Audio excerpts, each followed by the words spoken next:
বাঁশি বাজাও, যেটা বাজাবো সেরকম কবিতা পড়বো, বাজাও একটা।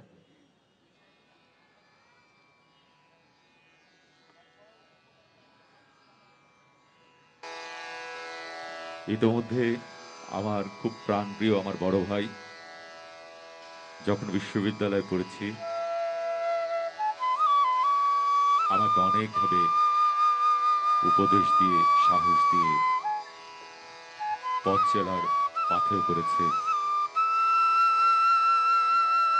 কবি মোহাম্মদ সামাদ। কবি মোহাম্মদ সামাদ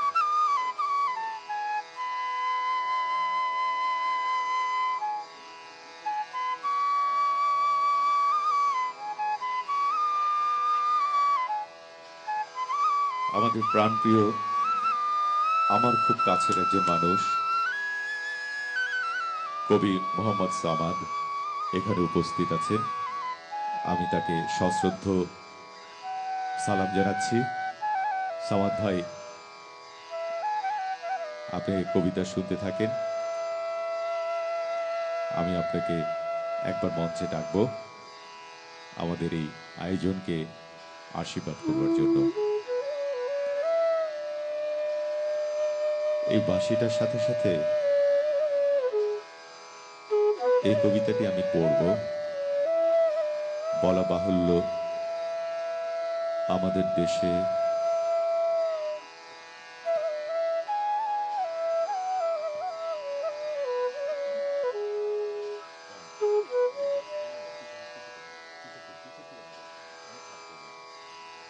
এই বাঁশিটার সাথে সাথে আমি যে কবিতাটি পড়ব, আপনাদের কাছে বিনীত অনুরোধ, আমরা যারা শিক্ষিত মানুষ, যারা মানুষকে মানুষ বলে বিশ্বাস করি, যারা ধর্মকে অনেক বড় করে ভাবি, যাদের মধ্যে কুসংস্কার শব্দটি নেই, যারা ধর্মকে শ্রদ্ধা করি, তাদেরকে বলছি এই কবিতাটি শুনে আসুন আমরা আরেকবার সোচ্চার হই। এই কবিতাটি মূলত একটি নিষিদ্ধ কবিতা, আজকে আপনাদের সামনে আমি পড়ব। মক্কা এবং মদিনা।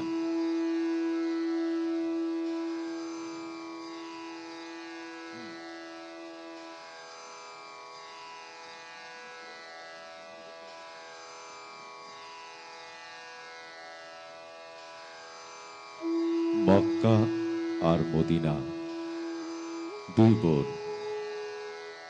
এক বোনের বয়স 9, আরেক বোনের 11। এক বিকেলে স্কুল থেকে ফিরছে দু বোন, দু বেনি দুলিয়ে। আলপথে হাঁটতে হাঁটতে এক বোন আরেক বোনের কাছে জানতে চাইছে, আকাশ কেন নীল, কেন সূর্য, কেন চাঁদ, কেন হাওয়া, কেন নদী। আলপথ পার হয়ে সারি সারি কৃষ্ণচূড়া গাছের তল দিয়ে হাঁটছে দুজন। হাঁটতে হাঁটতে মদিনা উত্তর দিচ্ছে মক্কার নতুন প্রশ্নের, প্রজাপতিতে লব কেন, ফুলের গন্ধ কেন। উত্তর মদিনা যে করেই হোক দেয়। কারো কোনো প্রশ্নের সামনে কখনো হতবুদ্ধি দাঁড়িয়ে থাকে না। বই থেকে, মন থেকে, আজব আজব রূপকথা থেকে হলেও দেয়। মক্কা কখনো তার বোনকে অতুষ্ট করে রাখে না। একটি হাত বোনের কাঁধে রেখে হাঁটছে সে। মক্কাকে দেখে দিয়ে রাখে মদিনা, যেন আঁচড় না লাগে গায়ে। কাদা জল থেকে, খানাখন্দ থেকে, গরু ঘোড়া থেকে। মাতবর আলী ফুলতলি মসজিদ থেকে আসছে আসরের নামাজ সেরে। দেখে দু বোন দু বেনি দুলিয়ে কেমন করে যেন হেঁটে হেঁটে আসছে। বেনি তো নয়, যেন দুটো কাল নাগিনী। আগুলের তসবির গোটা পাথর হয়ে থাকে। মাতবর আলীও পাথর, হজরে আসওয়াদের মতো কালো পাথর। চুম্বনের তৃষ্ণায় কাতর হয়ে থাকে হজরে আসওয়াদ। জগতের সব বিষ শুষে নেয় হজরে আসওয়াদ। এক হাত তসবিতে, আরেক হাতে মদিনার বেনি ধরে টেনে নিয়ে যায় বারবাড়ির ঘরে, সুনসান ঘরে। অন্তরে ব্যস্ত মাতবর, মাতবর আলীর 4 বিবি, পুত্র কন্যা, নাতি নাতনি। বারবাড়িতে মাতবর আলী ব্যস্ত মক্কার মদিনাকে আদব কায়দা শেখাতে ব্যস্ত। বেপর্দা ঘরবাড়ি হলে দোজকের আগুনে কি করে দুবন চলবে তার পুঙ্খানুপুঙ্খ বর্ণনা রূপে। দ্বিতীয় পর্ব। জমির মিয়া বিচার চাইছে ফুলতলি গ্রামে, মক্কা মদিনাকে রক্তাক্ত করার বিচার। জমির মিয়া বাড়ির আঙিনায় বসেছে বিচার। বিচারপতি ফুলতলি মসজিদের ইমাম। গ্রামের গণ্যমান্য ব্যক্তি সভায় উপস্থিত, উপস্থিত মাতবর আলীও। সাদা দাড়িতে, সাদা গোফে, অনেকটা আল্লাহর মতো দেখতে। রক্তাক্ত কে করেছে?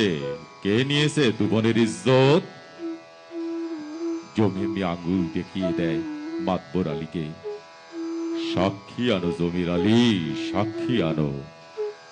ঠান্ডা গলায় ইমামের আদেশ। সভার লোকের দিকে অসহায় তাকায় জমির আলী। কে দেবে সাক্ষ্য? কেউ সেই দৃশ্য দেখেনি মক্কা মদিনা ছাড়া। সাক্ষী নেই, সাক্ষী নেই। জমির মিয়া লুটিয়ে পড়ে মাতবর আলীর পায়ের কাছে, গলা ছেড়ে কাঁদে, সাক্ষী আল্লাহ তাআলা, সাক্ষী আল্লাহ তাআলা। আল্লাহকে সাক্ষী মানে না ইমাম। ইজ্জত খুইয়েছে মক্কা মদিনা, অপরাধ মক্কা মদিনার। বিচারে 5,000 টাকা ধার্য হয় জরিমানা। জমির আলীকে 1 সপ্তাহ সময় দেন ইমাম। টাকা অনাদায়ে 2 কলঙ্কিনীকে 100 করে দুর্রা। সাবাস সাবাস!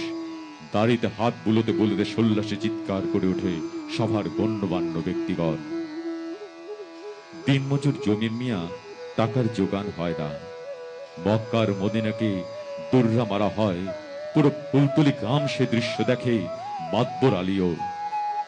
মক্কার চোখে জগতের সকল বিস্ময় হুমড়ি খেয়ে পড়ে। কি দোষে শাস্তি পেলাম বুবু?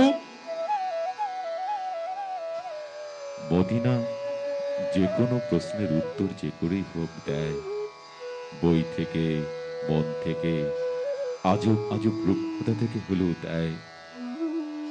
মদিনার কাছে প্রশ্নটি বড় কঠিন, সে এর উত্তর জানে না।